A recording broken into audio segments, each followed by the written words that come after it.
पहला राजा 13 अध्याय उसका 4। तब ऐसा हुआ कि परमेश्वर के जन का यहाँ वचन सुनकर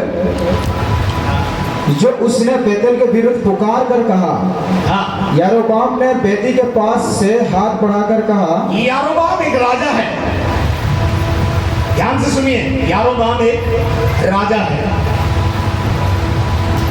और याजक का काम याजक करेगा और राजा का काम राजा करेगा। जब परमेश्वर के दास के आने में देरी हुई तो इसने क्या किया, वेदी के ऊपर भेंट को चढ़ा दिया। तब उसका हाथ जो उसकी ओर बढ़ाया गया था, यारोबाम ने उस याजक की ओर अपना हाथ बढ़ा दिया, अपनी उंगली इस प्रकार से कर दी और उस उंगली को, उस हाथ को जो उसने परमेश्वर के दास की तरफ उठाया था, बाइबल बताती है वो हाथ सूख गया। बाइबल बताती है वो हाथ सूख गया। जो हाथ और जो उंगली खुदा के खालिकों के खिलाफ उठेगी, वो हाथ और वो परिवार सूख जाएगा। कोई हरियाली और कोई आशीष उसके घर में कभी नहीं रह पाएगी। अब यारोबाम का हाथ ऐसा का ऐसा रह गया। अब ये हाथ नीचे कैसे आएगा, वापस ठीक कैसे होगा? खराब हो गया हाथ, अब नीचे नहीं आ रहा है। आगे क्या लिखा पास की पड़ी,